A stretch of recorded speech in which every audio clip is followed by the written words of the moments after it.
मैं आपको पीटीआई की मिसाल दे देता हूं, वो है सेहत कार्ड, जिसके बड़े शानियाने बजा रहे हैं, और केपीके में जहां से मैं बिलोंग करता हूं, यहाँ पे वो इम्प्लीमेंट भी है और चल भी रहा है, लेकिन अब वो चलना बंद हो गया है काफी अस्पतालों में।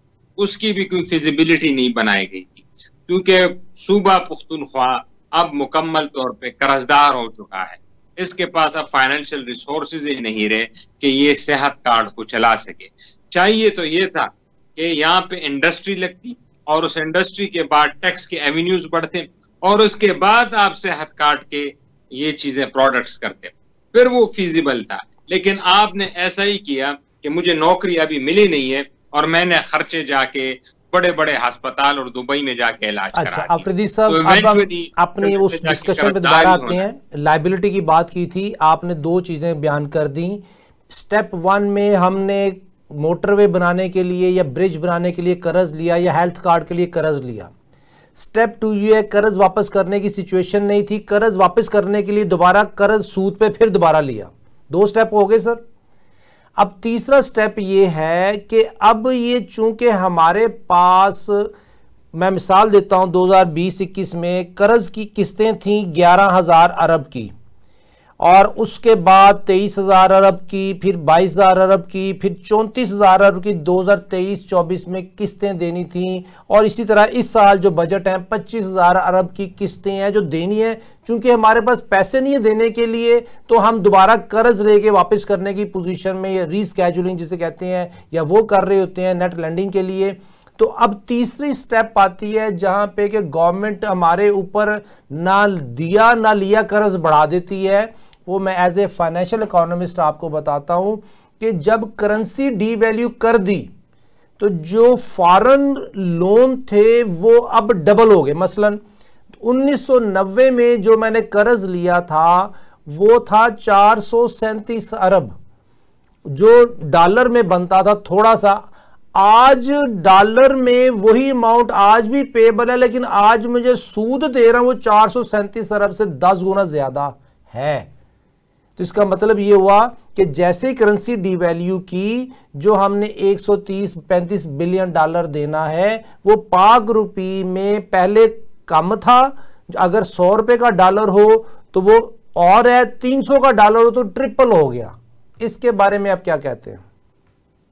हाँ जी, तो ये देखें ना, ये बहुत बड़ा मसला है कि आप देखें गुज़िश्ता 10 से 15 साल में जब भी चेंज हुई है, यानी मुशर्रफ साहब की जब हुकूमत थी, पीपल्स पार्टी से पीटीआई और अब दोबारा पीएमएलएन की हुकूमत, अब हर चेंज में आपने नोट किया होगा कि 20 से 30 रुपए डॉलर की फ्लक्चुएशन होती। यानी जब मुशर्रफ साहब थे तो आपको याद होगा 66-70 के करीब डॉलर था।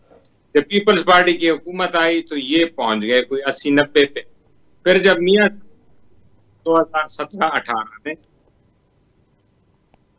2017 में जब मियां साहब की हुकूमत गई तो ये जाके 20 से 125 पे गई और फिर आखिर में 170 पे गया। और फिर जब पीटीआई की हुकूमत गई, आपको याद है कि ये 300 का पार कर गई। तो ये जो डॉलर के जो हुकूमतें होती हैं वो उसको आर्टिफिशियली नीचे रखती हैं, कोई भी हुकूमत हो, ताकि इंपोर्टेड आइटम्स हैं वो महंगी ना, बैंक खराब ना, लेकिन वो नुकसान लॉन्ग टर्म में करती है। डॉलर का बढ़ना भी वो फायदा नुकसानदेह भी है। नुकसान तो आपने बता दिया कि जैसे ही रेट बढ़ेंगे तो आपके कर्जे डबल ट्रिपल होने चाहिए जी। लेकिन जब डॉलर का रेट बढ़ता है तो ये चाहिए कि एक्सपोर्ट आपकी बढ़े, लेकिन एक्सपोर्ट आपकी बढ़ती ही नहीं है, क्योंकि आपकी कॉस्ट ऑफ प्रोडक्शन इतनी बढ़ जाती है, बिजली के रेट्स, बाकी रेट, क्योंकि एक्सपोर्ट को आपको डॉलर का एज मिलता ही नहीं। जब आप $1 बना रहे थे और एक्सपोर्ट बढ़ने से आपका 0.5 सेंट में वो चीज की कीमत हो जाती है, लेकिन वो दोबारा $1 पे इसलिए आ जाती है क्योंकि आपके बिजली के टैक्सेस बढ़ जाते हैं, तो आपको वो एज भी नहीं मिल। तो आप एक घोधारी तलवार के साथ चल रहे होते हैं।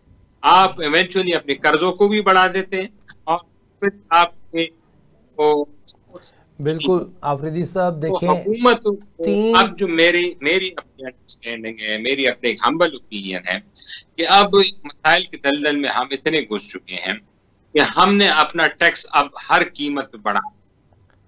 दो चीजें हम सर टैक्स तो उस वक्त बढ़ेगा ना सर। देखें हम लायबिलिटी बढ़ाते जा रहे हैं, इनकम बढ़ाने की बात नहीं करते। आप कहते हैं टैक्स बढ़ाएं।